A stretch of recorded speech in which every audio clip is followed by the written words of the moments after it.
um vídeo desta rúbrica que é o Campo de Milho Virtual. Hoje trazemos um tema, juntamente com o convidado do primeiro vídeo, o Pedro Martins da Singenta, de um tema que achamos muito importante, que é, no fundo, numa fase inicial, na fase vegetativa da cultura do milho, em que a planta é muito pequena, sabermos identificar quais os principais órgãos da planta que contribuem de forma esmagadora para o sucesso da planta ao longo do tempo.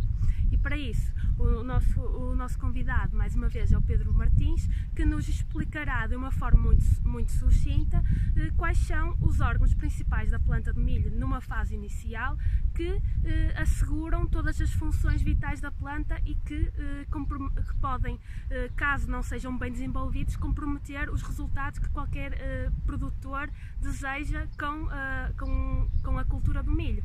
Por isso, vamos passar ali para o terreno, onde observaremos com mais atenção toda este processo e todos estes órgãos. Vamos então ao que interessa, que é, no fundo, nós identificarmos quais são os órgãos principais da planta do milho nesta fase vegetativa e inicial da cultura.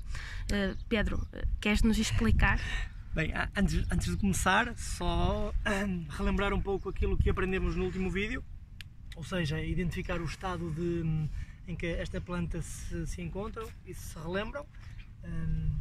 Se estivermos a falar do método do colar das folhas, esta então seria uma folha em V3. Conseguimos identificar perfeitamente aqui os 3 primeiros colares das folhas, por isso seria uma folha em V3, e no sistema BBCH seria a primeira folha, como se lembram, com a ponta redonda, a segunda, a terceira, a quarta, e eu começo a ver a ponta da seguinte, então seria uma planta com 4 folhas, ou seja, 4 folhas no BBCH e 3 folhas, V3, no método do colar das folhas.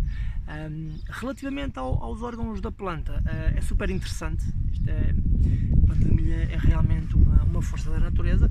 Obviamente temos aqui o nosso grão, que é posto na terra pelo produtor, e a primeira estrutura que sai do grão é um órgão que pertence ao sistema radicular, que se chama radícula, sai da ponta do grão, é o primeiro órgão, que é a radícula, e depois da radícula o que emerge do embrião é chama-se coleóptero, este pequeno lançamento. E já aqui há uma coisa que realmente é uma maravilha da natureza, que este órgão, quando sai do embrião, sabe claramente para onde se tem que dirigir, ou seja, sabe que se tem que dirigir para cima. E por isso é que, quando a semente é posta na terra, é um órgão bem informado. Quer o órgão, quer o embrião do milho, quer a semente esteja voltada para baixo, voltada para o lado esquerdo ou para o lado direito, ou para cima, ele vai crescer em direção ao solo. Quer dizer que, se o grão estiver voltado para baixo, o coleóptero que tem que fazer vai fazer uma volta e vai crescer diretamente para a superfície. Há também 2 pequenas raízes, um conjunto de raízes seminais que saem também do embrião, uma para cada lado, são estas pequenas raízes, e no fundo estas raízes seminais, em conjunto com a radícula, são o primeiro órgão radicular da planta, que durante as 3 primeiras semanas da vida da planta são fundamentais. A sua função é claramente a absorção de nutrientes e de água, para que a planta possa ter os nutrientes necessários ao crescimento, e também fornecer alguma ancoragem à semente para que ela não se mexa muito. A partir das 3 semanas, estes órgãos, a radícula e as raízes seminais, ainda são ativas, mas começam a perder importância e começam a morrer.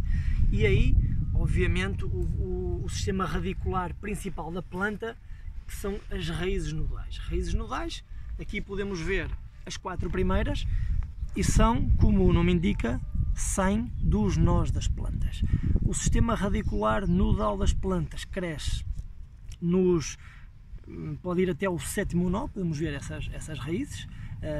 As raízes nodais dos 5 primeiros nós da planta estão debaixo da terra. Normalmente o 6º nó é o que fica à superfície da terra, e no 7º nó, mais tarde, às 12, 14 folhas, podemos ver na planta de milho, que nós chamamos muitas vezes, são raízes nodais, mas como umas garras que saem, muitas delas podem não chegar a penetrar no solo, mas muitas delas penetram no solo.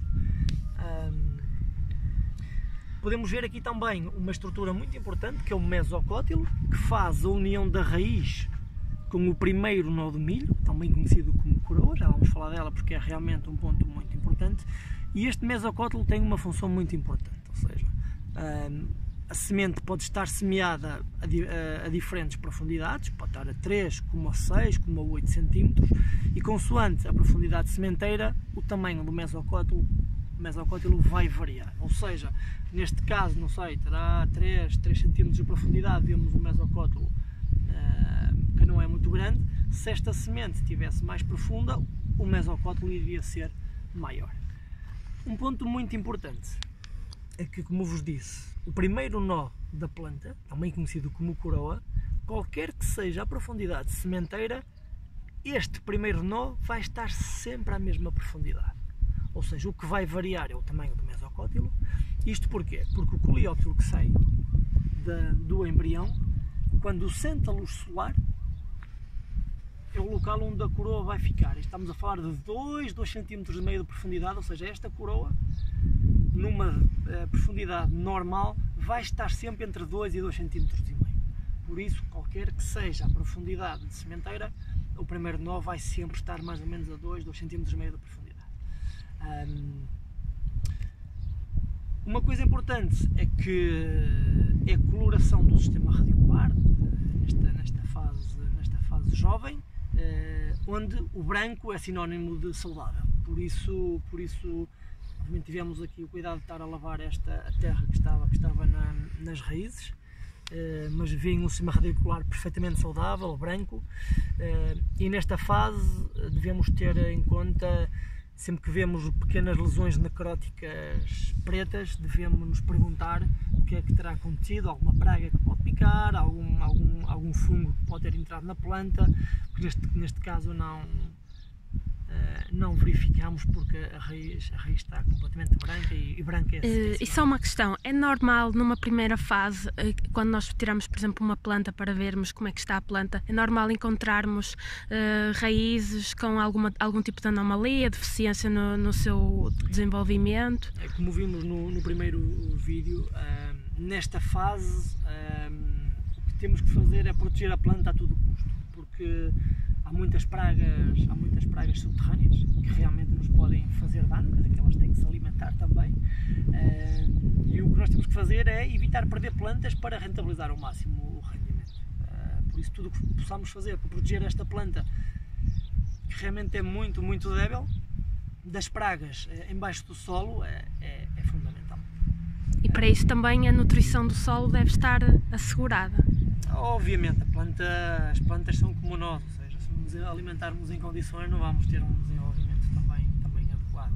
Assim, dos primeiros órgãos da planta, penso que falamos do essencial, mas é realmente fundamental que o produtor nesta fase siga de perto a sua seara e veja realmente a qualidade das plantas. Então, agora que estamos quase a chegar ao final do vídeo, quero agradecer a ti, Pedro, pela tua colaboração e os teus ensinamentos, que certamente serão muito úteis, tanto para os técnicos, agricultores, ou até mesmo estudantes de agronomia que no fundo querem perceber um bocado melhor como é que tudo funciona, e deixando aqui um pequeno conselho.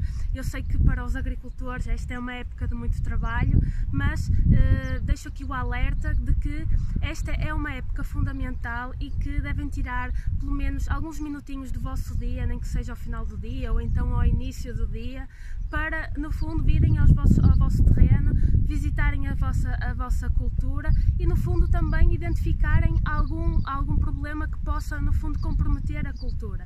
E para isso, se identificarem algum problema ou estiverem em dúvida de qual seja o problema que possa ter a vossa planta, contactem um técnico especializado, assim como o Pedro, que está habituado a este tipo de culturas, para no fundo dar-vos um diagnóstico e uma possível solução para minimizar os problemas e terem o melhor resultado possível. Obrigada a todos, obrigada a ti, Pedro, e até um próximo vídeo.